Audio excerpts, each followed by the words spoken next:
Noong panahon ng matandang Marcos, sa panahon ng kanyang panunungkulan, ilang dekada na rin ang lumipas mula nung siya ay mawala,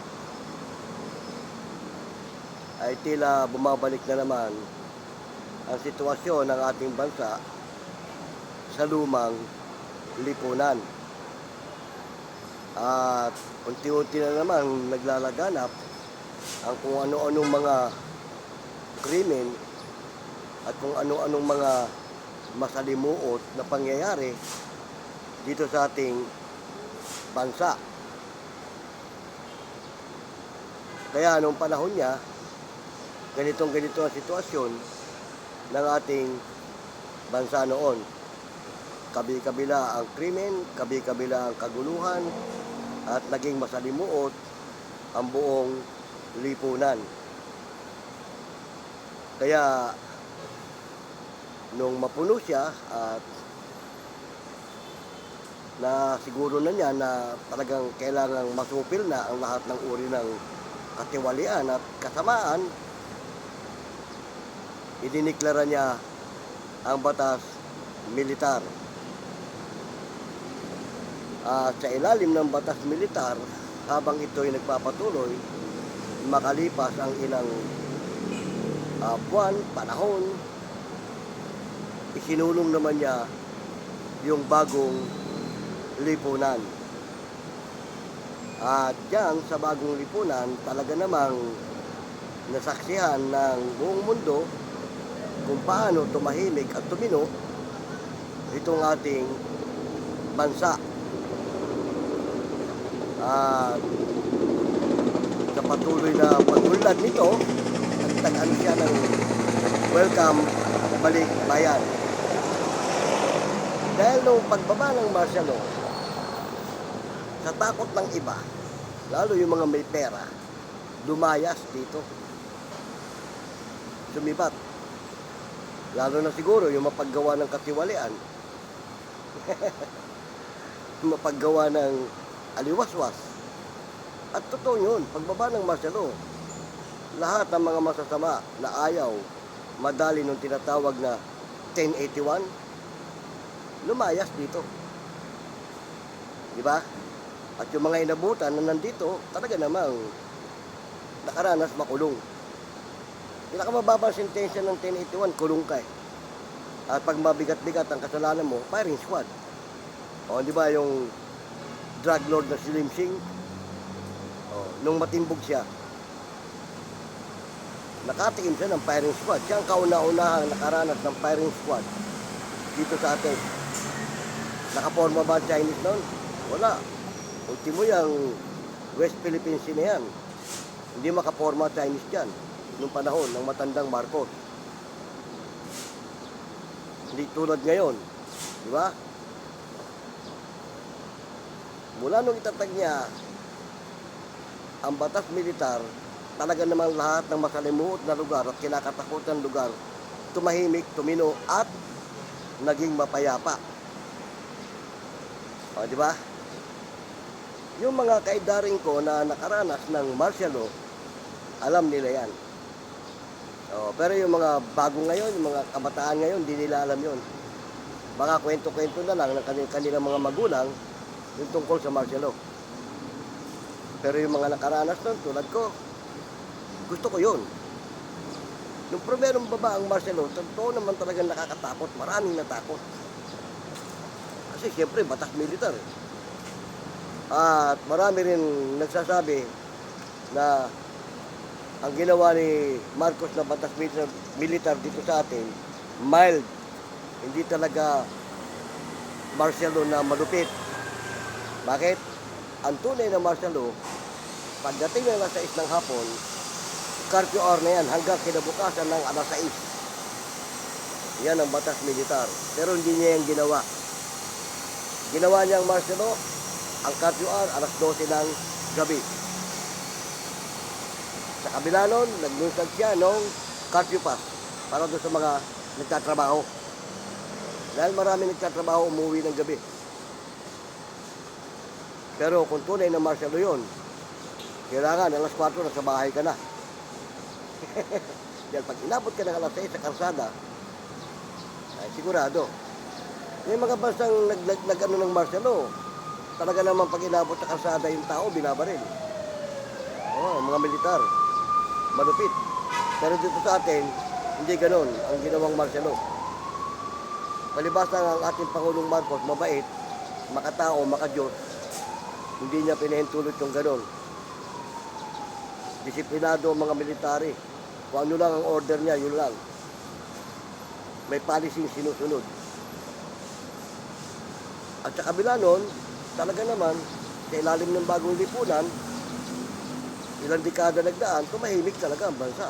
At kinilala sa buong mundo na isa sa mga bansa na umuunlad, umaangat. Dahil marami mga foreign investor na nag-invest dito sa atin sa ilalim ng balikbayan.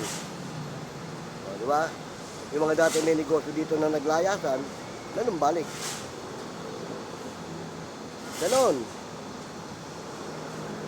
Yung martial law nung araw, sa totoo lang, nung maging mapayapa ng lahat, wala kang dapat katakutan kahit gumala ka sa gabi, basta't meron ka ng curfew pass. Maglakad ka mag-isa pa uwi, wala kang kakatakutan na may haharang sa'yo, may mang-hold up sa'yo, o may mangungusunada. Dahil ang gumagala, pagdating ng alas 12 ng gabi, naglipa na ang mga Metrocom. May Metrocom nung araw Metropolitan Command. Sana nga may balik yun yung Metrocom Yan ang lumalaganap. Katuwang niyan yung mga polis. Dati, pagbaba ng martial law, mga polis, walang silbi. Batas militar ang mga polis hindi naman military yan Pero ang ginawa ng Pangulong Marcos, inintegrated niya. Kaya nagkaroon ng INP, Integrated National Police. Katuwang yan ng mga militar sa pagsupil ng kasamaan. Ganon.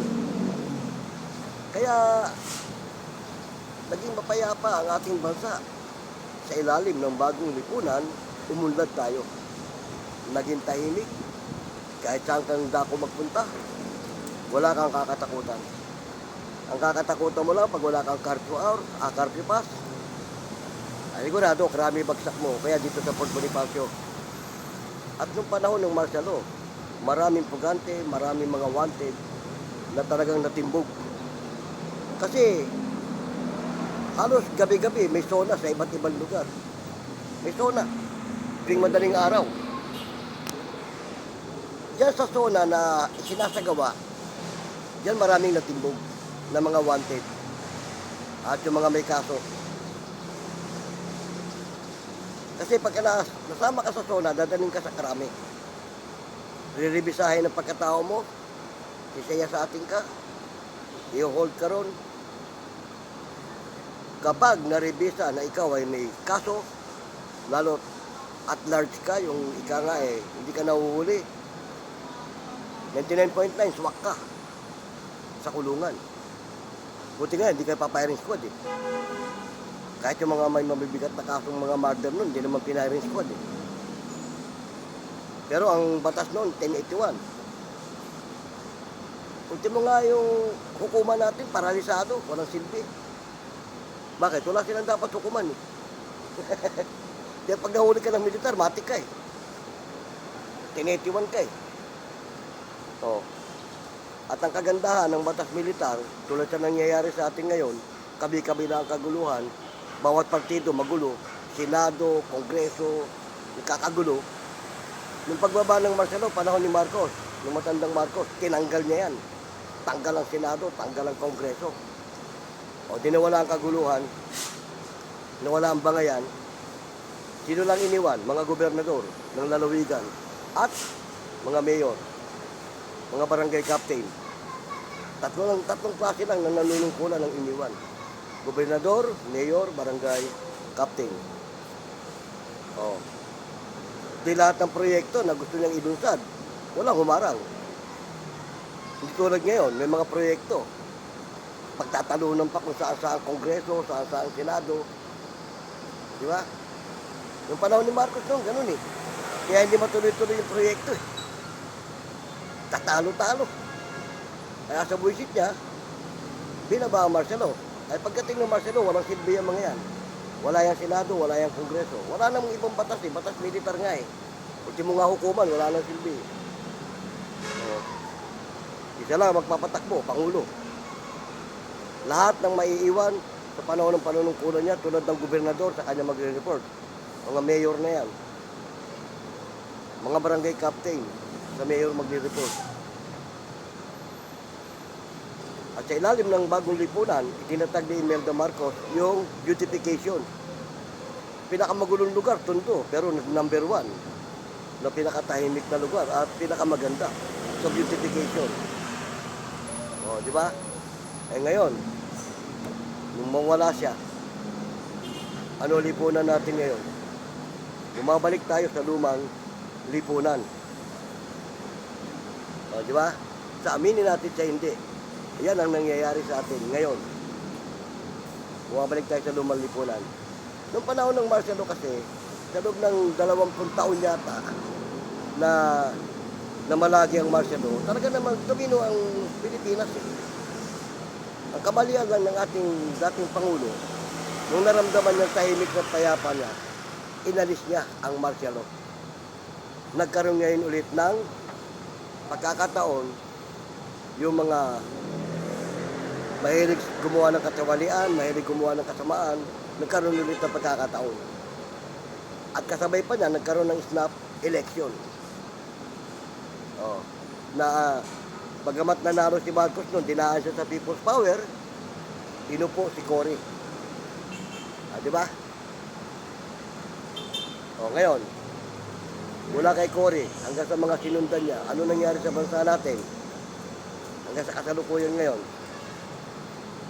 bumalik tayo sa lumang lipunan. Ngayon, panahon na naman ng mga Marcos. Nawala yung matandang Marcos, pumalit batang Marcos. At tandaan nyo mga idol, ang mga Marcos, nadatnanan ang araw ng paghuhukom ng ating Panginoong Diyos. Hindi na yan mawawala, hindi na maalis yan. May humula niyan. Nawala ang matandang Marcos, may papalit. At siya na ang dadatnan ng wakas. Kaya yung unang pamamahala ng matandang Marcos, ang marami nang naano sa kanya yung mga elitista, yung mga naghahangad ng kapangyarihan, hinangad na mawala siya sa poder. Sa akala naman ng mga tao na pag nawala ang matandang Marcos, dahil akala nila nasitikil ang kanilang karapatan, People's Power. Sa akalang gaganda ang takbo. O nung matapos ng People's Power, gumanda ba? Saksing buhay kayo mga idol kung ano nangyari hanggang sa kasalukuyan. Di ba? Yun lang, malaking pagkakamali ng matandang Marcos, inalis niya ang martial law. Dapat hindi niya inalis hanggang sa tuluyan ng masanay ang mga tao. Kasi kahit na medyo maluwag na noon, nung bandang huli, kahit martial law, maluwag na eh. Pero marami pa rin takot gumawa ng kalukuhan. Kaya nga, martial law eh. 1081 ka pag nahuli ka. Di ba? Yun lang ang malaking pagkakamali niya. Inalis niya ang martial law. At dineclare niya ang snap election. Nagkaroon ng pagkakataon ulit yung mga mapaghangad ng kapangyarihan. Kaya ngayon, sa panahon ng matandang Marcos, hindi natin alam. At sa panahon ng matandang Marcos, yung China Sea na yan, yung West Philippine Sea, hindi makaporma China dyan. Dito nga sa ating Pinari Squad yung, yung kanilang drug lord na nauli rito Siya ang kauna-una ang nakatikim ng firing squad, yung 1081 na hatol. 1081, firing squad yan. Pag mabigat ang kaso mo. Magago mabigat ang kaso mo noon, 1081 ka. Pag mababa, kulong ka lang. Oo. Pero pag mabigat, firing squad. Kaya yung mga drug lord dito nun, mga sindikato, naglayasan, ultimo mga yakuza. Ang dami ng yakuza dito nung araw. O, ano ay firing squad si Limsing? Naglayasan. Ay sa panahon natin ngayon, pag mauulit ang martial law, yung mga drug lord na nandito dito, sisipat yan eh. Di ba? Hindi na natin alam kung gagawin ng ating bagong Pangulo ngayon, yung martial law. Hindi natin alam kung i-declare niya yan. Pero sa nangyayaring kaguluhan, kabi-kabila, bumabalik tayo sa unang pangyayari bago dineclare ang martial law. Di ba? Yan, napagkukwentuhan lang naman natin, binabalik sa riwa lang natin yung mga nakaraan na panahon ng matandang Marcos. Mabait ang matandang Marcos, hindi lang naunawaan ng ating mga tao, ng ating mga kababayan. Ngayon, no, yung kanyang anak, di ba? Tinatarantado na naman din, no? Kung ano-ano mga pinupukol na pula, kung ano-ano pinupukol na batikos. Kaya may mga tao na rin eh, na nadala na eh. Kahit anong gawin nila, talagang bongbong Marcos pa rin sila. Yung mga loyalist. At maraming mga kalaban ni Marcos nung araw, na nawala si Marcos, pumihit na ngayon. Sa totoo lang, yung mga nakaranas ng martial law nung araw, sila mismo masasabi nila, hindi malupit. Makatao pa rin ang matandang Marcos. Bakit? Hindi nga na pinatupad yung talagang batas militar eh.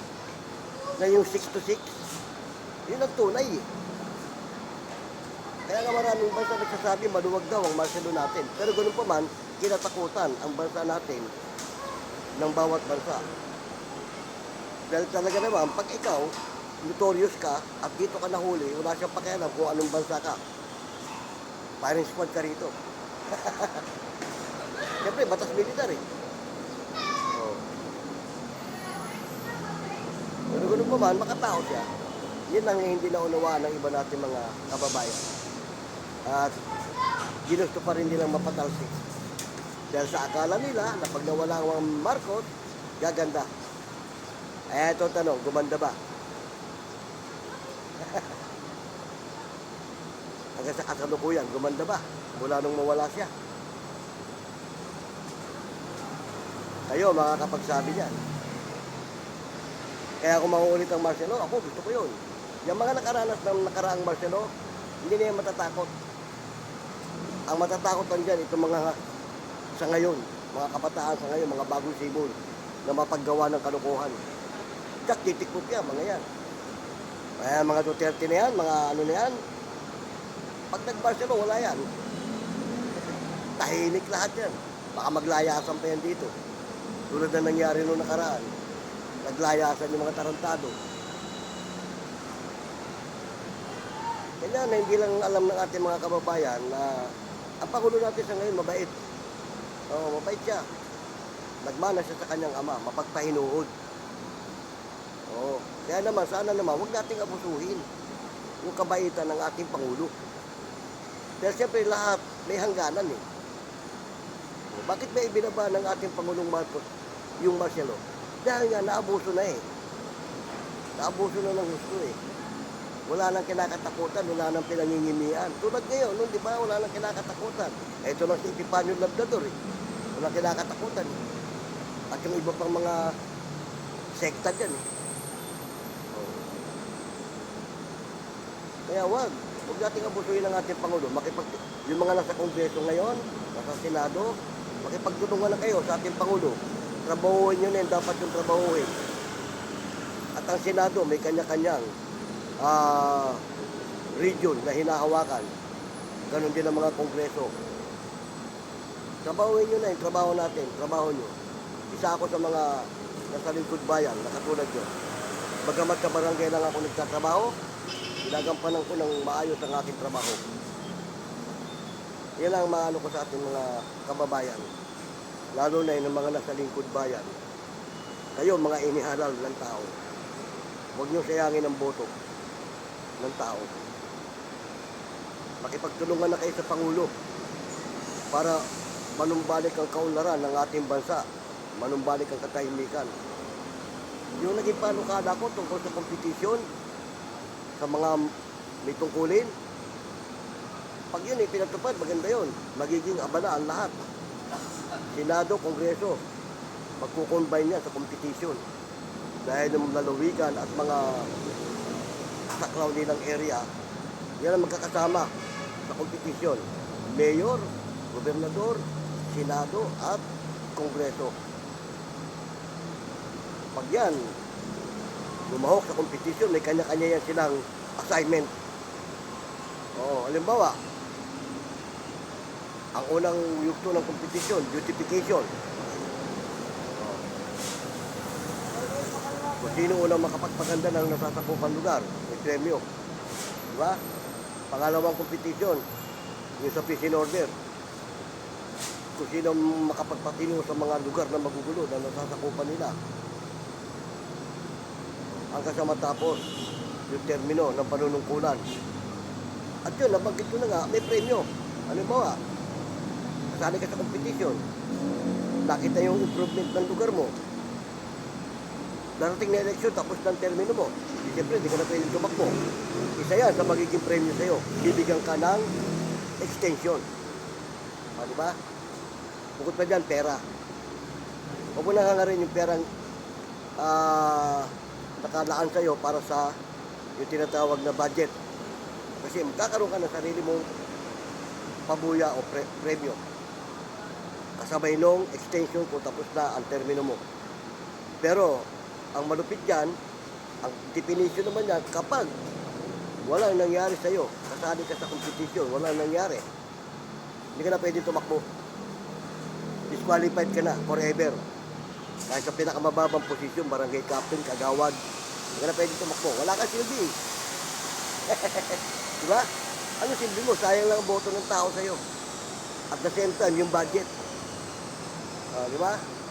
Yun, napagkukwentuhan lang naman natin, nabanggit ko lang ulit sa inyo, yung panukala ko na ganon, definition yan ng martial law. Dalawa lang pagpipilian. Daanin sa ganyan, o ibaba ang martial law. Diba? Pero kung ako ang Pangulo, mas maganda na lang, magkaroon ng competition ng bawat nanunungkulan. Para dyan makikita ko sino talaga ang tumatrabaho. O, di ba? May mga bansang gumagawa niyan. Kaya maunlad ang kanilang bansa. Dahil kasi nga, paligsahan yan eh. Alam mo, ikaw, kasali ka. Papayag ka ba na maiiwan ka nung mga katunggali mo? Yung region o yung area na sakop mo, maiiwan? Mapupulaan ka ng kapwa mo. Kung sa Kongreso ka naman, mapupulaan ka ng kapwa mo kongresista. Kung sa Senado ka, mapupulaan ka ng kapwa mo senador. At the same time, pagtapos ng termino mo, mag-i-election, hindi ka na pwede tumakbo. Isang termino ka lang. Kaya may mga bansa na isang termino lang. Hindi na. Yung iba, hindi man sila ma-disqualified. Ayaw na talaga. Dibaga, sa hiya. Di ba? Yung tinatawag na delikadesa. Kasi pag isa kang politiko na may delikadesa ka, at wala nangyari sa panahon ng panunungkulan mo, ikaw na mismo magre-resign. Hindi ka na... Pero siguro naman, kung kikilos ka, posibleng walang mangyari. At dyan sa competition na yan, walang matatalo. Walang matatalo dyan. Bakit? Ang pinakatalo mo lang dyan, pag hindi ka nga kumilos. At binulsa mo yung budget mo. Pero kung kikilos ka, makikisabay ka, hindi ka man maging highest sa competition, nakikita yung miura. At may pagkakataon ka pang tumakbo sa susunod kahit tapos na ang termino mo. Bibigyan ka ng extension para maituloy mo yung inimpisahan mo. Di ba? Ganon mga idol. Bueno salamat na marami at kung may sandali nitong ating kwentuhan, sinamahan niyo ako. Sinariwa lang natin yung nakaraang panunungkulan ng matandang Marcos, yung ama nitong ating kasalukuyang Pangulo. Dahil ngayon, siya ang Pangulo. Nawala yung unang Marcos, eto ngayon ang pangalawang Marcos. Kaya sana naman, mabait ang ating Pangulo, tulungan natin. Makipagkaisa na tayo. Tama na yun, bangayan dito, bangayan doon. Oo. Makipag-reconcile na lahat, pagtulungan na, tapos na ang eleksyon eh. Wala tayong dapat gawin eh. Kundi trumabaho na, di ba? Kami nga sa barangay namin eh. At dito sa amin eh. Estado nga yung ano namin. Pero, okay lang yun. Kasi may panibagong papalit. Yun ang dapat ipagpatuloy. Yung ganon. Di ba? Tama. Paano? Salamat ng marami at sinamahan nyo ko. Kung meron kayong mga katanungan, ilagay nyo lang dyan. At kung meron kayong mga comment, ilagay nyo lang sa comment section para matalakay natin. Ito pong uli, yung lingkod, si Boyet. Samantala nagpapaalam. Hanggang sa muli, paalam!